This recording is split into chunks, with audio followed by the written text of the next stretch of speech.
Hello everyone, welcome to my YouTube channel NCERT Noteworthy.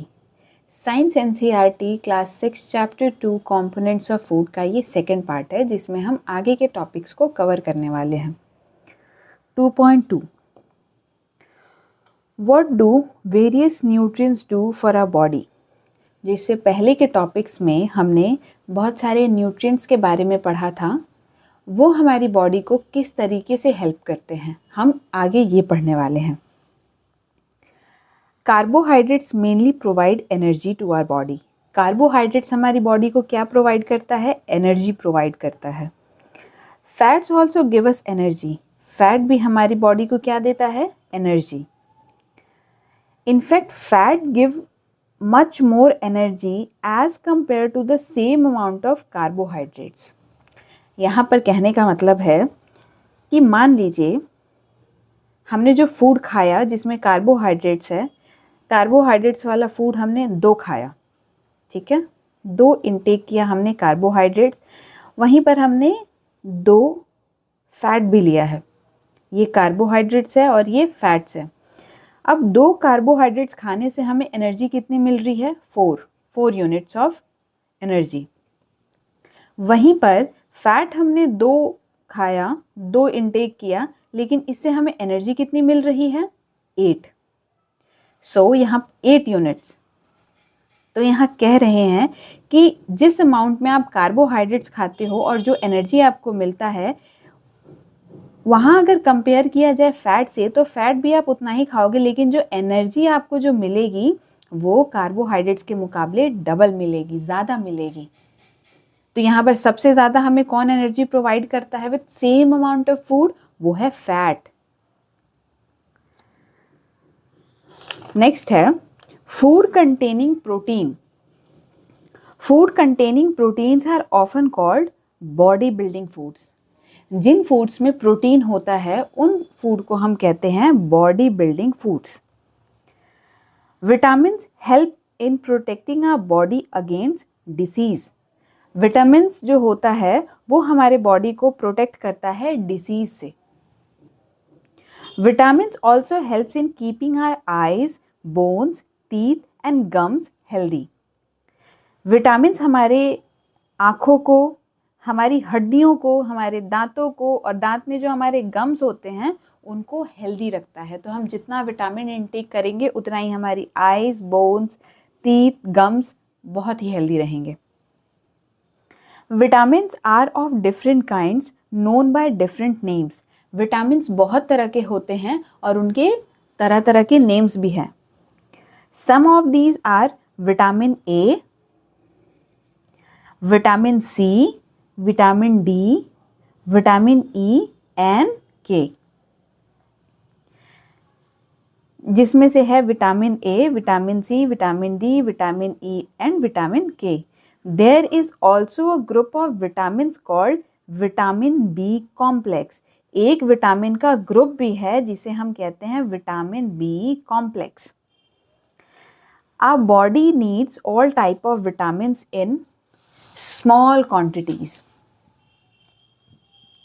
हमारी body को हर तरह के विटामिन्स की ज़रूरत है थोड़े थोड़े मात्रा में। अगर मान लीजिए हम सब ज़्यादातर विटामिन ए ही खाते रहेंगे और बाकी विटामिन्स नहीं लेंगे, तो फिर उससे मिलने वाली एनर्जी भी हमारी बॉडी को नहीं मिलेगी। सो विटामिन ए ज़्यादा खाने से या फिर कोई भी विटामिन ज़्यादा खाने से बेहतर है कि हम सभी विटामिन्स को इक्वल मात्रा में खाते रहें। Vitamin A keeps our skin and eyes healthy. Vitamin A हमारी बॉडी को कैसे हेल्प करता है? विटामिन ए हमारे स्किन को और हमारी आईज को हेल्दी रखता है। Vitamin C helps body to fight against many disease. Vitamin C हमारी बॉडी को डिसीज से फाइट करने में मदद करता है। Vitamin D helps our body to use calcium for bones and teeth. Vitamin D कैसे हेल्प करता है? वो हमारी बॉडी में कैल्शियम को, vitamin D helps our body to use calcium, हमारी बॉडी को ना हेल्प करता है कैल्शियम यूज करने के लिए फॉर बोन्स एंड टीथ। हमारे बोन्स को और टीथ को कैल्शियम की ज़रूरत होती है, तो विटामिन डी हमारी बॉडी को मदद करता है कैल्शियम को यूज़ करने के लिए, ताकि बोन्स और टीथ को हेल्दी रखा जा सके। Food that are rich in different vitamins are shown in figure 2.6. जिन फूड में विटामिन्स बहुत ज़्यादा होते हैं या फिर विटामिन जिन फूड में होता है वो आपको फिगर 2.6 और 2.9 में गिवन है। 2.6 एंड 2.9 इसमें हमारे विटामिन बहुत ज़्यादा होते हैं। Some sources of vitamin A ये है और some sources of vitamin D ये फूड है। हमने अभी तक फैट के बारे में, कार्बोहाइड्रेट्स के बारे में, प्रोटीन के बारे में और विटामिन्स के बारे में पढ़ लिया है कि ये जो न्यूट्रिएंट्स हैं हमारी बॉडी को किस तरह हेल्प करते हैं। अब लास्ट जो हमने न्यूट्रिएंट्स पढ़ा था वो है मिनरल्स के बारे में कि मिनरल्स हमारी बॉडी को किस तरह हेल्प करता है। Minerals are needed by our body in small amounts. Minerals भी हमारी बॉडी को ना स्मॉल अमाउंट में, स्मॉल क्वांटिटी में चाहिए। क्यों चाहिए? Each one is essential for proper growth. Minerals जो है हमारी बॉडी को ना प्रॉपर ग्रोथ प्रोवाइड करता है और किस रूप में मदद करता है? Maintain good health. Good health भी मेंटेन करने में मिनरल्स बहुत इंपॉर्टेंट रोल प्ले करता है। Some sources of different minerals are shown in figure 2.10। ये 2.10 फिगर है, इसमें सोर्सेज ऑफ मिनरल्स दिया गया है कि कौन से फूड में मिनरल्स पाया जाता है। Most food items usually have more than one nutrients. पहले के टॉपिक्स में हमने एक क्वेश्चन पढ़ा था जो हमें दिया गया था, वो ये है कि क्या किसी फूड में एक से ज़्यादा न्यूट्रिएंट्स पाया जा सकता है। तो यहाँ पर इन्होंने आंसर भी कर दिया है कि yes, most food items usually have more than one nutrients. एक से ज़्यादा न्यूट्रिएंट्स पाया जा सकता है। सपोज़ कोई फूड ए है, हो सकता है इसमें कार्बोहाइड्रेट्स हो सकता है टेस्ट करने में पता चले फैट भी है, हो सकता है और टेस्ट किया जाए तो हमें पता चले कि इसमें तो प्रोटीन भी है। सो येस, एक फूड में एक से ज़्यादा न्यूट्रिएंट्स हो सकता है कार्बोहाइड्रेट्स भी हो, फैट्स भी हो, प्रोटीन्स भी हो सकता है प्रोटीन ना हो, दो ही हो। किसी फूड में हो सकता है एक ही न्यूट्रिएंट्स अवेलेबल हो।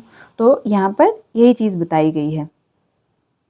You may have noticed this while recording your observation in table 2.2. एक 2.2 टेबल इसमें गिवन था पहले, जिसमें हमने ऑब्जर्वेशंस फिलअप किया था फैट को लेकर के, कार्बोहाइड्रेट्स और प्रोटीन को लेकर के कि कौन से फूड में ये तीनों न्यूट्रिएंट्स अवेलेबल हैं या फिर कोई एक भी अवेलेबल है। तो वो ऑब्जर्वेशन जिसने कंप्लीट किया है उसे पता होगा करते वक्त कि येस, एक फूड में एक से ज़्यादा न्यूट्रिएंट्स पाया जाता है। However, in a given raw material, one particular nutrient may be present in much larger quantity than in other. यहाँ पर बोला गया है कि किसी रॉ फूड को अगर हम लेंगे तो उसमें हमें पता चलेगा देखने पर कि कभी उसमें कोई एक न्यूट्रिएंट्स बहुत ज़्यादा मात्रा में अवेलेबल होगा रेदर देन अदर न्यूट्रिएंट्स। हो सकता है एक कार्बोहाइड्रेट्स की मात्रा एक रॉ फूड में बहुत ज़्यादा होगा rather than other nutrients. For example, rice has more carbohydrates and other nutrients.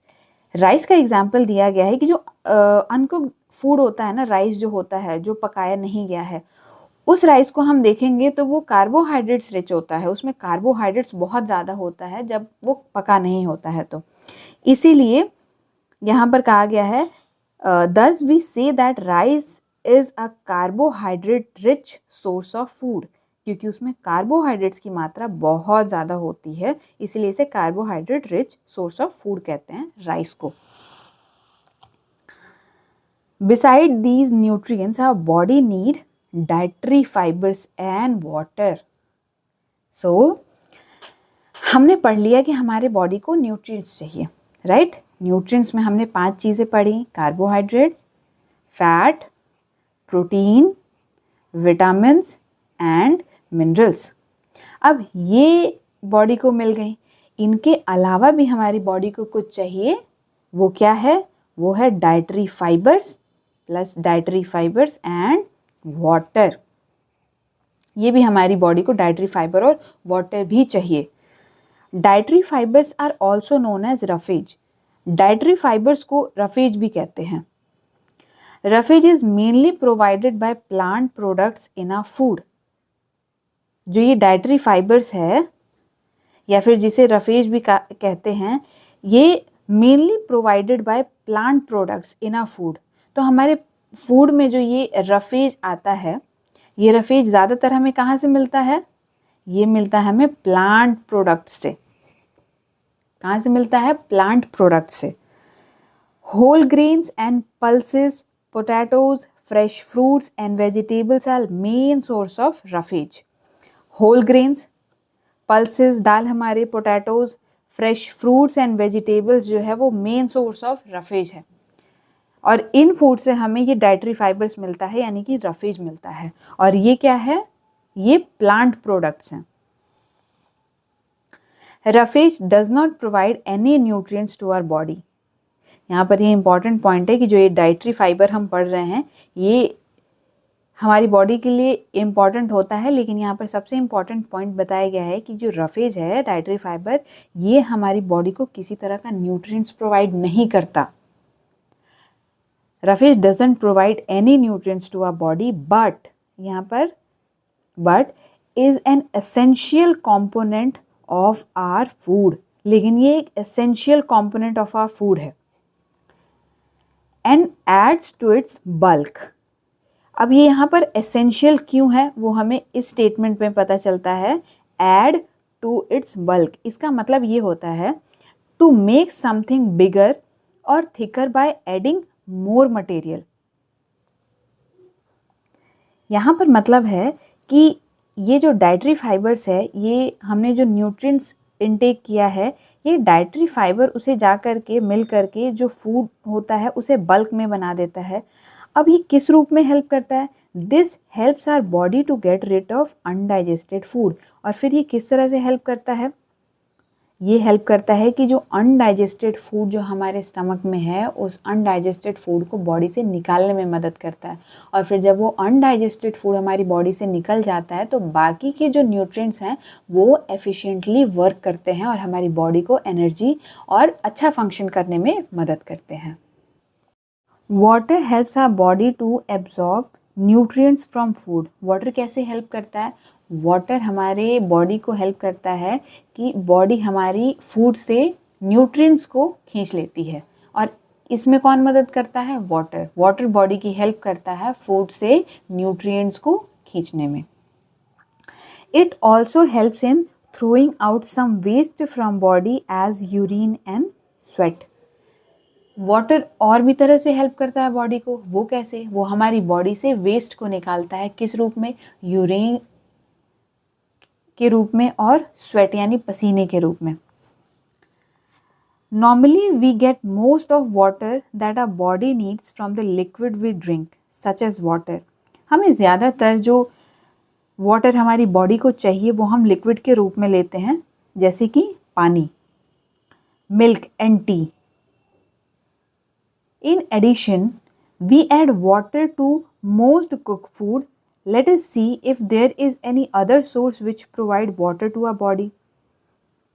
हमें जो ज़्यादातर पानी हमारी बॉडी के लिए चाहिए होता है वो हम पानी से लेते हैं, मिल्क से लेते हैं, चाय से लेते हैं। लेकिन एडिशनली भी हमारे बॉडी में वाटर जाता है, जैसे कि हम सब्ज़ी बनाते समय पानी उसमें डालते हैं, पानी यूज़ करते हैं। ऐसे ही बहुत सारे फूड्स हैं जिनको बनाते समय वाटर को इस्तेमाल किया जाता है, यूज़ किया जाता है, और वो इनडायरेक्ट रूप से हमारी बॉडी में वो वाटर जाता है। यहाँ पर एक एक्टिविटी गिवन है, activity 3। Take a tomato or a fruit like lemon, cut it into pieces. Do your hands get wet while doing so? आप कोई टोमेटो या फिर लेमन यानी कि नींबू ले लीजिए, उसे काटिए। क्या काटते समय आपका हाथ गीला होता है? Carefully observe whenever vegetables and fruits are being cut, peeled, grated and mashed at your home. ध्यान दीजिए उस पर कि क्या उसको काटते समय, कूटते समय या छीलते समय आप क्या हाथ गीला होता है, क्या उसमें से पानी निकल रहा है? Do you find any fresh vegetables or fruits that do not contain some amount of water? क्या आपने कभी ये देखा है कि फ्रेश वेजिटेबल्स हो या फ्रूट्स जो आप मार्केट से घर लेकर के आते हैं, that do not contain some amount of water, क्या उसमें पानी नहीं होता है? Of course होता है। We see that many food material themselves contain water। आप अगर केयरफुली अगर ध्यान देंगे इस चीज़ पर तो आपको पता लगेगा कि हर फ्रेश वेजिटेबल्स और फ्रूट्स में सम अमाउंट ऑफ वाटर आपको मिलेगा ही मिलेगा। To some extent our body needs are met by this water. तो जो हम ये फ्रूट्स और वेजिटेबल्स खाते हैं तो कुछ हद तक जो हमारी बॉडी को वाटर चाहिए वो इन्हीं फल फ्रूट से वो हमारी बॉडी को वाटर मिल जाता है। Apart from this we also add water while cooking many food items. और हमारी बॉडी को कैसे जाता है, अभी हमने पढ़ा कि जो हम खाना बनाते समय पानी बहुत सारे फूड्स में यूज़ करते हैं तो वो इनडायरेक्टली हमारे बॉडी को वो वाटर चला जाता है। नेक्स्ट है हमारा 2.3 balance diet. The food we normally eat in a day is our diet. जो दिन भर में हम खाना खाते हैं उसी को हमारा एक डाइट कहते हैं। For growth and maintenance of good health our diet should have all the nutrients that our body needs in right quantity। एक अच्छी सेहत बनाने के लिए हमें वो सारे न्यूट्रिएंट्स की ज़रूरत है जो हमारी बॉडी को चाहिए, और वो भी राइट क्वांटिटी में, राइट अमाउंट पे। ना बहुत ज़्यादा खाना है ना बहुत ही कम खाना है, जितने अमाउंट में हमारी बॉडी को सारे न्यूट्रिएंट्स की, फाइबर डाइट्स की, वाटर की ज़रूरत है, उस मात्रा में, उस क्वांटिटी में हमें वो अपनी बॉडी को एक बैलेंस डाइट के रूप में देना चाहिए। Not too much of one and not too little of the other। ऐसा ना करें कि कोई न्यूट्रिएंट्स हम बॉडी को बहुत ज़्यादा दे रहे हैं और कोई न्यूट्रिएंट्स बहुत ही कम मात्रा में दे रहे हैं। The diet should also contain a good amount of roughage and water। अभी हमने रफेज का भी पढ़ा था कि डाइटरी फाइबर हमारी बॉडी को कैसे हेल्प करता है। वो हेल्प करता है कैसे, ये हमने यहाँ पर पढ़ा था कि वो अनडाइजेस्टेड फूड को हमारी बॉडी से निकालता है। तो रफेज भी हमारे बॉडी में बहुत ज़्यादा इम्पॉर्टेंट है। वाटर की भी अपना एक काम है, अपना एक फंक्शन है बॉडी में। तो ये भी हमारे बॉडी में जो रफेज है, वाटर भी, इसे भी हमें गुड क्वांटिटी में लेना है। Such a diet is called a balance diet. और इसी डाइट को हम बैलेंस डाइट कहते हैं जब हमारी बॉडी को राइट अमाउंट में न्यूट्रिएंट्स दिया जा रहा है, राइट अमाउंट में हम रफेज ले रहे हैं, राइट अमाउंट में हम वाटर ले रहे हैं दिन भर में, वो हमारा एक बैलेंस डाइट कहलाता है। Do you think that people of all ages need the same type of diet? यहाँ पर फिर एक क्वेश्चन किया गया है जो कि बहुत ही अच्छा क्वेश्चन है कि क्या हर एज के लोगों को एक ही डाइट की ज़रूरत होती है? दैट मीन्स कोई एक छोटा बच्चा है और एक कोई अडल्ट है, तो क्या उनका डाइट जो होगा वो डाइट चार्ट सेम ही होगा? ये हम जनरली भी देखते हैं कि बिल्कुल ऐसा नहीं हो सकता। एक छोटे बच्चे की जो नीड्स होती हैं, बॉडी की नीड्स है, जो कैपेसिटी है वो अलग है, एक एडल्ट की कैपेसिटी अलग है। So we can say that कि वो सेम डाइट किसी डिफरेंट एज ग्रुप्स का नहीं हो सकता। Do you also think that what we need for a balanced diet would depend on the amount of physical work that we do? यहाँ पर question भी किया गया और उसी क्वेश्चन में आंसर भी है। वो ये है कि क्वेश्चन ये है कि हम फिज़िकल वर्कआउट करते हैं, तो जो इंसान फिज़िकल वर्कआउट करता है उसे एक ज़्यादा खाने की, एक ज़्यादा फूड की ज़रूरत पड़ती है। उसका डाइट चार्ट जो होगा वो डिफरेंट होगा in compare to that person जो वर्कआउट नहीं करता, फिजिकल वर्कआउट नहीं करता, रनिंग नहीं करता, एक्सरसाइज नहीं करता। वहीं पर जो इंसान बहुत ज़्यादा फिजिकल वर्कआउट करता है उसका जो डाइट चार्ट होगा वो अलग होगा। Prepare a chart of whatever you eat over a period of a week. Check whether all the nutrients mentioned are present in one or the other food item being eaten within a day or so. आप एक chart prepare कीजिए पूरे week का, जो आप पूरे week में खाना खा रहे हैं, and check whether all the nutrients mention are present in one or the other food items being eaten within a day or so. और जितने न्यूट्रिएंट्स अभी आपने यहाँ पर पढ़े, उनके बेनिफिट्स पढ़े, वो उसमें मेंशन कीजिए। देखिए कि जो आप फूड खाते हैं उसमें वो सारे न्यूट्रिएंट्स, वो डाइटरी फाइबर, वो वाटर अवेलेबल है या नहीं।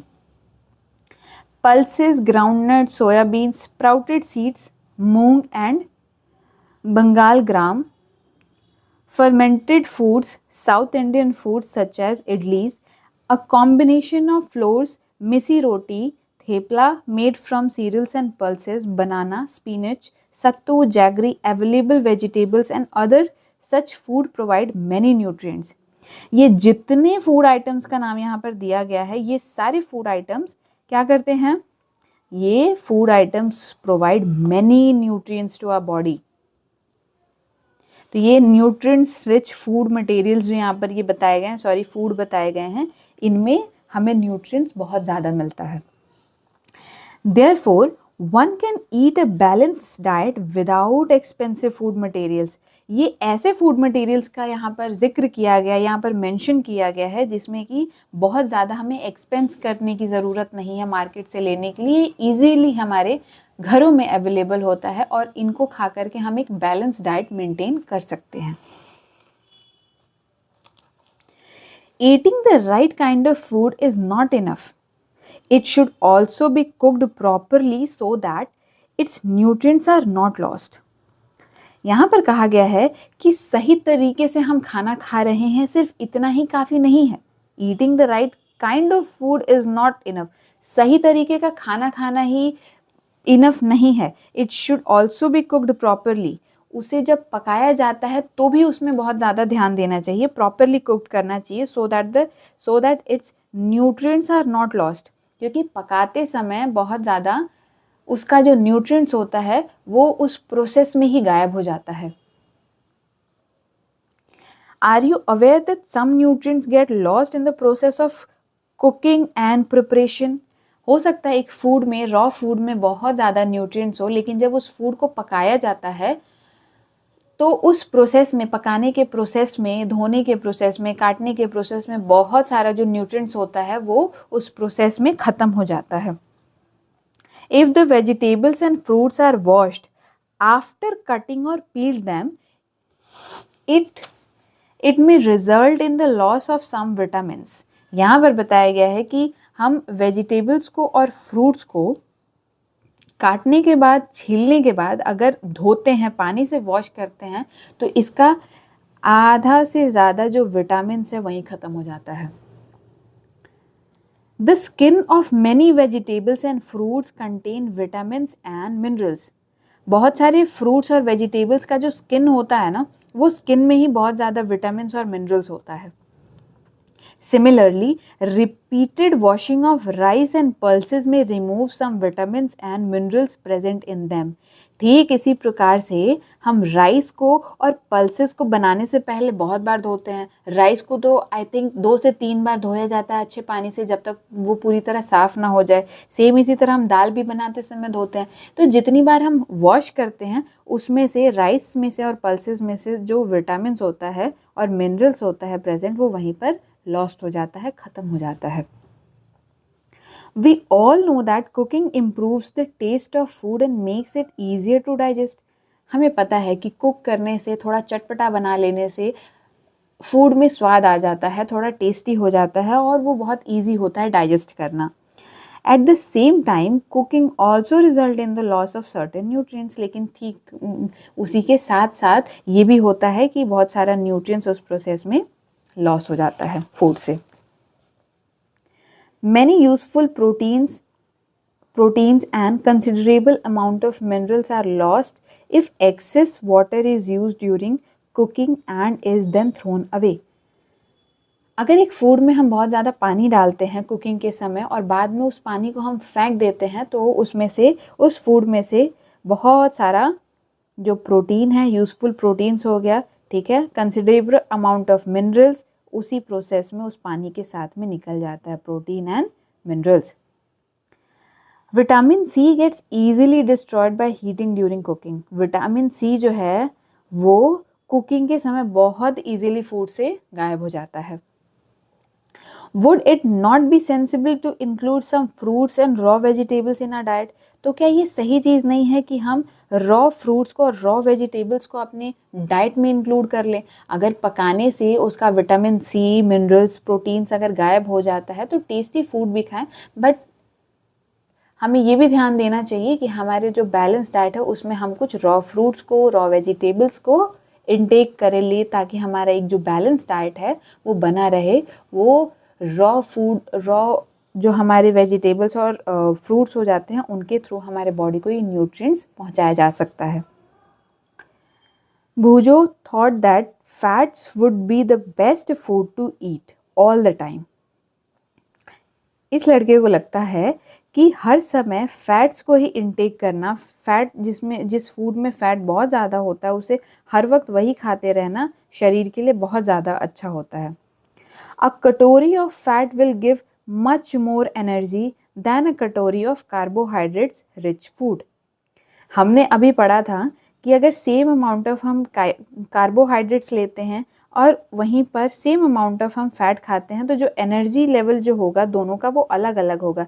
जो कार्बोहाइड्रेट से हमें 2 कार्बोहाइड्रेट खाने से जो हमें एनर्जी मिल रही थी वो 4 यूनिट्स मिल रही थी, वहीं 2 हमें फैट खाने से जो हमें एनर्जी मिल रही थी वो 8 मिल रही थी, इसका दुगना। यहाँ पर ये कह रहा है कि अगर फैट से हमें बहुत ज़्यादा एनर्जी मिलती है तो rather than eating carbohydrates rich food हम फैटी क्यों ना खा ले कि हमें ज़्यादा एनर्जी मिल जाए। क्या ये सही है? So he ate nothing but food rich in fats.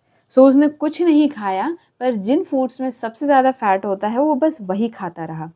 Fried food like samosa and पूरी, मलाई, रबड़ी एंड पेड़ा, ये सारे रिच फैट वाले फूड हैं, इन सभी को वो खाता रहा to take energy. Do you think he was right? No. क्या आपको लगता है कि वो सही है? बिल्कुल नहीं। Of course not. It can be very harmful for us to eat too much of fat rich foods and we may end up suffering from a condition called obesity.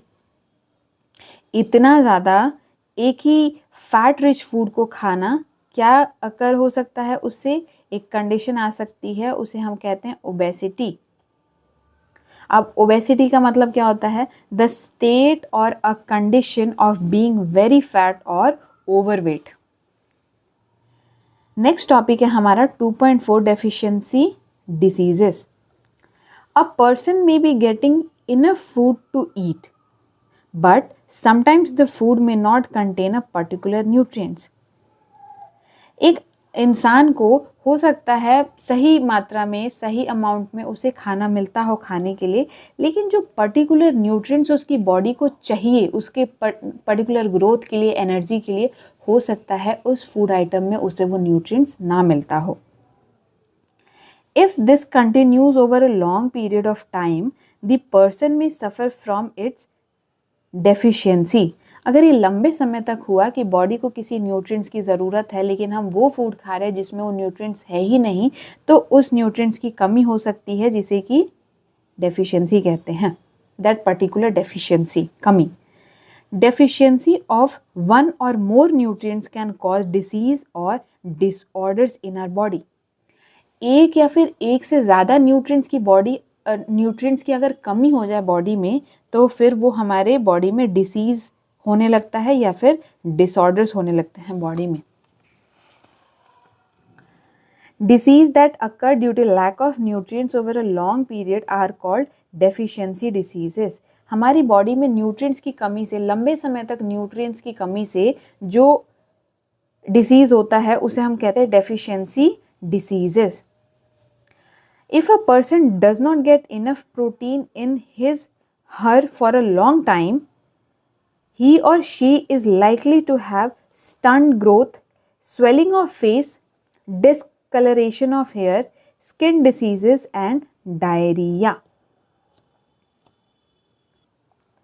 यहाँ पर बताया गया है, हमने न्यूट्रिएंट्स की कमी होने से डेफिशिएंसी डिसीजेस हो जाता है, लेकिन यहाँ पर पर्टिकुलर न्यूट्रिएंट्स की बात की गई है, प्रोटीन की। अगर लंबे समय तक किसी को प्रोटीन की कमी हो रही है बॉडी में तो उससे क्या क्या हमें इम्पैक्ट हो सकता है? स्टंट ग्रोथ यानी कि प्रॉपर ग्रोथ नहीं होगी। स्वेलिंग ऑफ फेसेस, हमारा फेस जो है वो स्वेल हो सकता है, थोड़ा फूल सकता है। डिसकलरेशन ऑफ हेयर, हमारे हेयर का कलर बदल सकता है। स्किन डिसीजेस हो सकता है हमें, मतलब कि हमारे स्किन पर कोई डिसीज़ हो सकता है। डायरिया, दस्त लग सकते हैं। If the diet is deficient in both carbohydrates and proteins for a long period of time, अब यहाँ पर 2 न्यूट्रिएंट्स की बात की गई है, साथ में कार्बोहाइड्रेट्स भी है कमी और प्रोटीन की भी बॉडी में कमी है और लंबे समय तक, तो ये इसका इम्पैक्ट क्या होगा? इसका इम्पैक्ट होगा कि ग्रोथ में स्टॉप कम्प्लीटली। बॉडी की जो एक ग्रोथ होती है वो पूरी तरीके से रुक जाएगी अगर लंबे समय तक हमारी बॉडी को कार्बोहाइड्रेट्स नहीं मिलेगा और प्रोटीन नहीं मिलेगा तो। Such a person become very lean and thin and so weak that he or she may not even be able to move. और ये कार्बोहाइड्रेट्स और प्रोटीन की कमी होने से लंबे समय तक एक पर्सन बहुत ज़्यादा पतला हो सकता है, थिन हो सकता है और इतना वीक कि वो खुद शायद एक जगह से दूसरी जगह मूव भी नहीं कर सकता। Deficiency of different vitamins and minerals may also result in certain diseases or disorders. Vitamins और मिनरल्स की भी डेफिशिएंसी से बहुत ज़्यादा बॉडी में डिसीजेस हो सकते हैं और डिसऑर्डर्स हो सकते हैं। Some of the diseases are mention in table 2.3। 2.3 table में बहुत सारे डिसीजेस को मेंशन किया गया है कि कौन से न्यूट्रिएंट्स की कमी से कौन से डिसीजेस हो सकते हैं।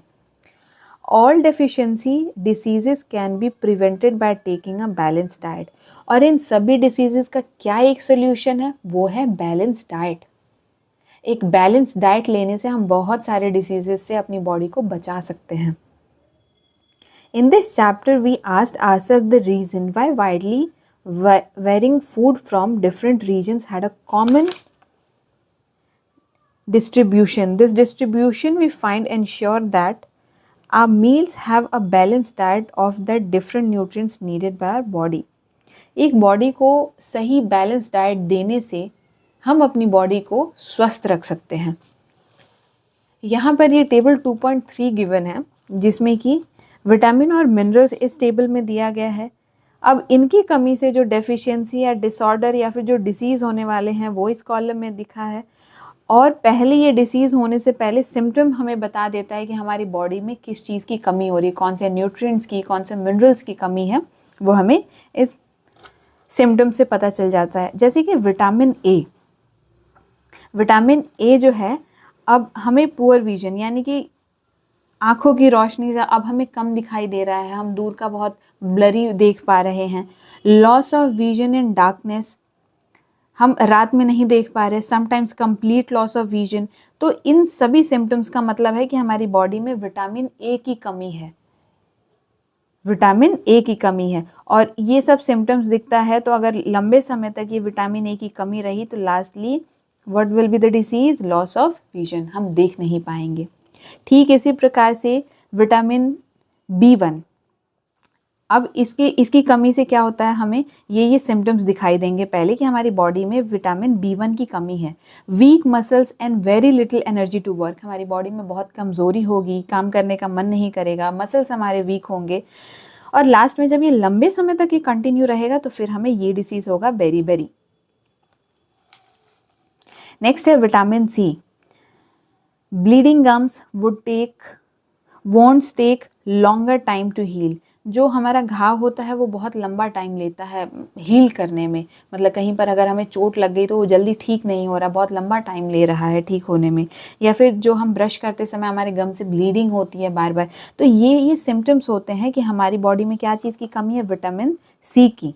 और इससे अगर लंबे समय तक ये विटामिन C की कमी रही तो क्या होगा, स्कर्वी एक डिसीज़ है जो कि विटामिन C की कमी से होता है। नेक्स्ट है विटामिन D।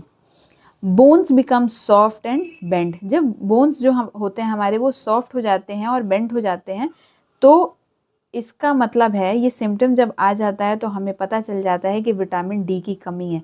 और अगर ये विटामिन D की कमी लॉन्गर समय तक रही तो इससे हमें क्या डिसीज़ होगा, रिकेट्स। नेक्स्ट है कैल्शियम।